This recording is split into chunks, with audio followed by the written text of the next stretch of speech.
તો નમસ્કાર મિત્રો, અમે અમારી ટીમ સાથે નીકળી ગયા છીએ સુરત સ્થિત કામરેજ 4 રસ્તા અને કામરેજ 4 રસ્તાથી માત્ર 1.5 કિલોમીટરના અંતરે ભૈરવ ગામ, જે ભૈરવ ગામની અંદર કાળ ભૈરવનાથ, ભૂતનાથ મહાદેવ, મોક્ષેશ્વર મહાદેવ તેમજ ભૈરવી માતાના એમ ચારેય મંદિરનો સમન્વય એટલે કે ભૈરવ ગામની અંદર આપણે જે એવું તીર્થ સ્થાન છે કે જેનો તાપી પુરાણમાં પણ ઇતિહાસમાં ઉલ્લેખ છે.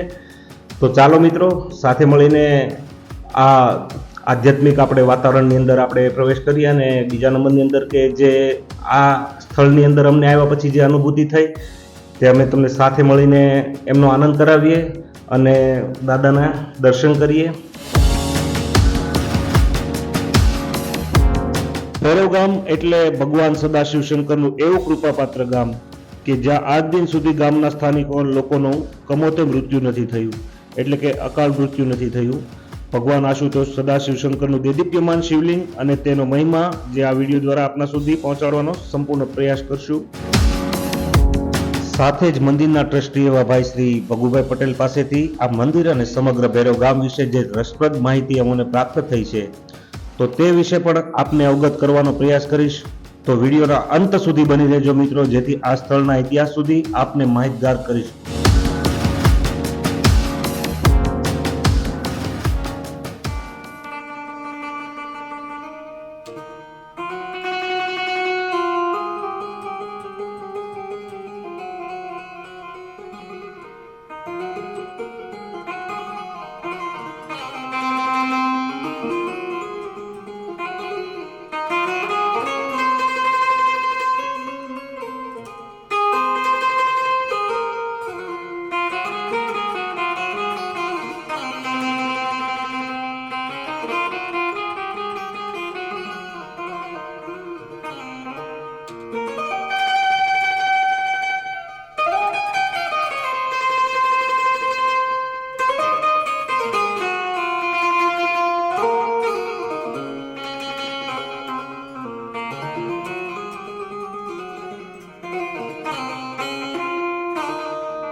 एक बिली पुत्रम एक पुष्पम एक लोटा जलकी धार दयालु रिज कर देते हैं चंद्रमौली फंचार. એવા જ દયાળુ એટલે કે ચંદ્રમૌલી દાદા ભૈરવનાથના મંદિરે હું તમને લઈને આવ્યો છું. તો ચાલો આ મંદિરના પટાંગણ વિશે આપણે થોડીક આના ઇતિહાસ વિશે આપણે જાણીએ. અને અહીંના ટ્રસ્ટી એવા દાદા આપનું નામ શું? ભગુભાઈ નાથુભાઈ પટેલ. ભગુભાઈ નાથુભાઈ પટેલ આપણી વચ્ચે ઉપસ્થિત છે, જે આ મંદિરનો જે પૌરાણિક હજારો વર્ષ જૂનો ઇતિહાસ છે તે આપણને એનાથી રૂબરૂ કરાવશે. તો ચાલો દાદા પાસેથી આપણે કંઈક એવી જાણવાનો પ્રયત્ન કરી કે આ જગ્યાનો ઇતિહાસ કઈ રીતનો છે. અને મહાદેવના સાનિધ્યમાં એક વખત અહીંયા આવવાથી કામરેજથી માત્ર 1.5 કિલોમીટરના અંતરે સુરતથી કામરેજ ચોક કહેવાય છે, ત્યાંથી 1.5 કિલોમીટરના અંદર આ મંદિર આવેલું છે. અને ખૂબ જ સરસ એકદમ નયનરમ્ય વાતાવરણની અંદર દાદાનું સાનિધ્ય છે. તો ચાલો ભગુભાઈ, આ મંદિરનો ઇતિહાસ કઈ રીતનો છે અને આશરે કેટલા વર્ષો જૂનો આ મંદિર છે, અને આના ઇતિહાસ વિશે અમને તમે થોડી માહિતી પ્રદાન કરો. હા, તો આ મંદિરના ઇતિહાસમાં એવું છે કે આ કાળ ભૈરવનાથ મહાદેવનું મંદિર. હવે કાળ ભૈરવ અને ભૈરવી એ બે એક જ સ્થાન પર હોય એવું આ એક જ વિશ્વમાં મંદિર છે. અને તેમાં એનો ઇતિહાસ એવો છે કે અહીંયા ઋષિ મુનિઓ રહેતા હતા પેલા. તો ઋષિ મુનિઓ યજ્ઞ હવન કરતા હતા, પણ અહીંયા ત્રિપુરાસુર નામનો રાક્ષસ હતો તે એને હેરાન કરતો હતો. એટલે ઋષિ મુનિઓએ દેવોને વિનંતી કરી કે ભાઈ આ અમને તકલીફ છે. દેવોએ કીધું કે ભાઈ એ મારી સત્તા બહારની વાત છે, એટલે તમે મહાદેવને વિનંતી કરો. ત્યાર પછી મહાદેવને વિનંતી કરી, અને મહાદેવને વિનંતી કરવાથી મહાદેવે એને પોતાનો ગણ કાલ ભૈરવ જે કહેવાય તે ગણને આજ્ઞા કરી કે આ ઋષિ મુનિઓનું જે તકલીફ પડે છે એને તમે નિવારણ કરો. હવે તે આવ્યા પછી તેણે જોયું કે આ રાક્ષસ તો બહુ શક્તિશાળી છે. એટલે એણે દાદાને પાછી વિનંતી કરી કે ભાઈ આ રાક્ષસ તો બહુ શક્તિશાળી છે, તો એના માટે આગળ કંઈ કરીએ. તો શિવજીએ કીધું કે તમે શક્તિની આરાધના કરો. હવે શક્તિ એટલે ભૈરવી, તેનું પણ મંદિર અહીંયા નજીકમાં જ છે. તો તેની આરાધના કરી એટલે તેણે શક્તિ રૂપી એના શરીરમાં પ્રવેશ કરીને તારકાસુર રાક્ષસ જે ખરો ને તેને વધ કર્યો, અને ત્યાર પછી શાંતિ સ્થપાઈ ગઈ. અને જે ઋષિમુનિઓના કાર્યો જે અટકતા હતા એને હવે બરોબર. અને બીજું દાદા, લોકવાયકા પ્રમાણે અહીંની માન્યતા એવી બી છે કે ભાઈ આ ગામની અંદર, આ વિસ્તારની અંદર કોઈનું અકાળે મૃત્યુ થતું નથી. તો એના વિશે થોડો એ તો મારી 74 વર્ષની ઉંમર છે, તેમાં મેં કોઈ દિવસ આ ગામનો અકાળે અવસાન થયેલો એક્સિડન્ટ તો થયા, 4 ગાડી ટોટલ લોસ થઈ. ફર્સ્ટ જમાનામાં ગાડીઓના જમાનામાં 4 ગાડી ટોટલ લોસ થઈ, પણ તેમાંથી કોઈ પણ વ્યક્તિને એવું અઘરું વાગ્યું બી નથી કે કોઈનું મોત બી નથી થયું. ખાલી જતી વખતે શિખરના દર્શન કરીને જાઓ. અમારી માન્યતા એવી છે કે આ શિખરના દર્શન કરીને જાઓ ને તમે, કે મંદિરના દર્શન કરીને જાઓ, તો એ અકાળ અવસાન થતું નથી. તો મિત્રો, આખા ભારતની અંદર આવું કોઈ પણ જગ્યાએ ઇતિહાસ તમને સાંભળવા નહીં મળે કે જે ગામમાં મહાદેવનું મંદિર હોય અને તેનો આ રીતનો કોઈ એનો ઇતિહાસ હોય. આ ગામની અંદર આજ દિન સુધી, હજારો વર્ષોથી લઈને આજ દિન સુધી અકાળે મૃત્યુ કોઈ થયું નથી. અને દાદા, એક લોકવાયકા પ્રમાણે એવી પણ વાત છે કે આ ગામમાં પહેલાના સમયમાં એક પૂર આવેલો પાણીનો, તેનો શું ઇતિહાસ છે? એનો હું પોતે સાક્ષી છું. અહીંયા પૂર 1959 માં આવ્યા હતા પહેલા, ત્યાર પછી 68 માં, 70 માં આવ્યા હતા. લગભગ 7 વાર પૂર આવ્યા આ નદીમાં, તો અહીંયા કોઈ જાતનું નુકસાન થયું નથી. આ માલ મિલકત ને થાય એ વાત અલગ છે, તો કોઈ જાનહાનિ થઈ નથી. ત્યારે બધા 1959 ની જે રેલ આવેલી ત્યાં તો સામાન્ય ઘર હતા ગામમાં. એટલે બધા અમે મંદિરે આવતા રહેલા, જનાવરો, ઢોર ઢાકર, માલ મિલકત લઈને અમે મંદિરે આવી ગયેલા. અને આ મંદિરના અહીંયા પાણી આવેલું નહીં, આખા ગામમાં પાણી હતું, એટલે કોઈ નુકસાન થયું નથી. એ દાદાની કૃપા છે. તો મિત્રો, ચાલો સાથે મળીને દાદાના દર્શન કરીએ. અને તમને પણ હું એક એવી વિનંતી કરીશ કે આપ સુરત સાઈડ ગમે ત્યારે આવો ત્યારે કામરેજથી માત્ર 1.5 કિલોમીટરની અંદર ભૈરવ ગામ આવેલું છે. ભૈરવ ગામની અંદર જ આ મંદિર છે. તો અહીંયા આવો એક વખત અવશ્ય. આપણી જે જૂની આપણી પરંપરા છે, જે જૂના આપણા ઇતિહાસો છે, જે ઋષિ મુનિઓથી આપણે સંકળાયેલા છીએ, બરોબર. અને ભગવાન મહાદેવ ભોળિયોનાથનો એક એવો આરાધ્ય દેવ છે આપણો કે ભાઈ એને તો ખાલી એક બીલીપત્ર, એક પુષ્પ અને એક લોટો જલની ધાર, એમાં તો તમને તમારા મનની અંદર જે કઈ મનોકામના હોય તે દાદા પૂરી કરતો હોય છે. બસ દાદા, કઈ કહેવા માંગો છો આપ? બોલો.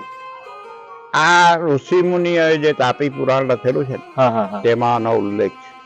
દાદાએ કીધું તેમાં તાપી પુરાણ, જે આપણું પુરાણ છે, બહુ પવિત્ર પુરાણ છે, એમાં પણ આ મંદિરની, આ જગ્યાનો મતલબ ઇતિહાસ લખેલો. એમાં કાળ ભૈરવ, ભૈરવી માતા, ભૂતનાથ, મોક્ષેશ્વર મહાદેવ અને પીપળો, આટલી વસ્તુનો એની ઉલ્લેખ કરવામાં આવ્યો. મોક્ષેશ્વર મહાદેવ મંદિર, જે આ દાદાએ હમણાં થોડી વાર પહેલા વાત કરી, તેમાં મોક્ષેશ્વર મહાદેવનું જે મંદિર છે, જે પીપળો ફાડીને જે શિવલિંગ ઉત્પન્ન થયેલું છે, એવી લોકો ના, એ ભૂતેશ્વર, એ મહાદેવ ભૂતેશ્વર, બરોબર, સોરી. તો આ મોક્ષેશ્વર મહાદેવ અને ભૂતનાથ મહાદેવ, આ બંનેના દર્શન પણ હું આપને આ વિડીયોમાં બતાવવાનો પ્રયત્ન કરીશ. તો ચાલો મળીએ અને દાદાના દિવ્ય દરબારમાં આપણે એક એવી અરજ લગાવીએ કે સૃષ્ટિનું કલ્યાણ થાઓ, ગાયોનું રક્ષણ થાઓ અને ધર્મની હાનિ ન થાઓ. ધર્મનું રક્ષણ થાવ. જય મહાદેવ. જય મહાદેવ દાદા.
દાદા આપનું નામ શું છે?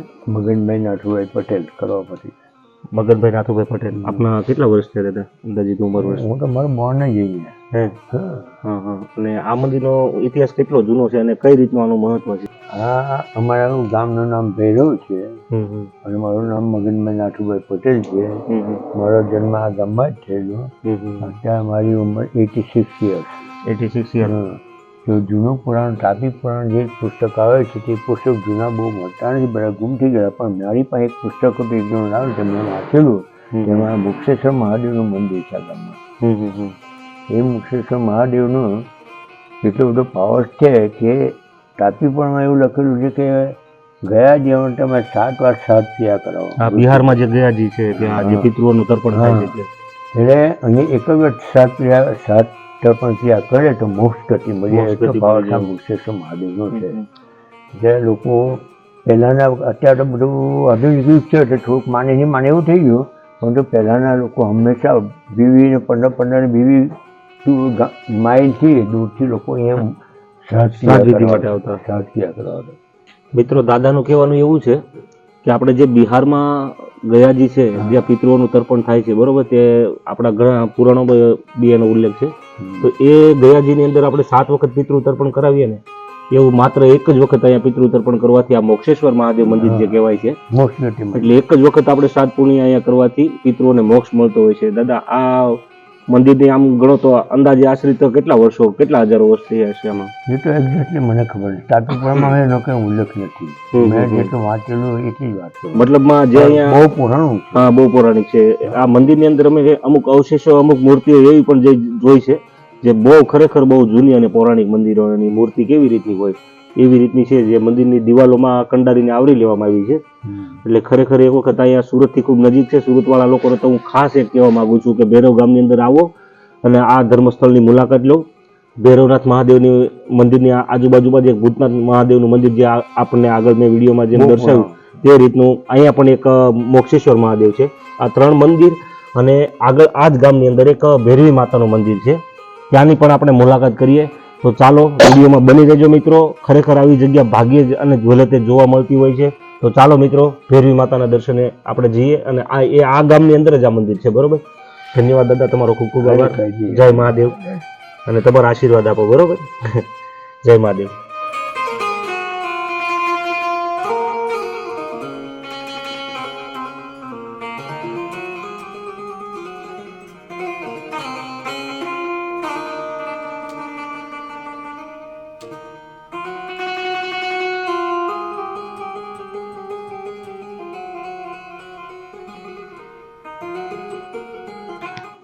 તો મિત્રો, આ હતું માતા ભૈરવીનું મંદિર.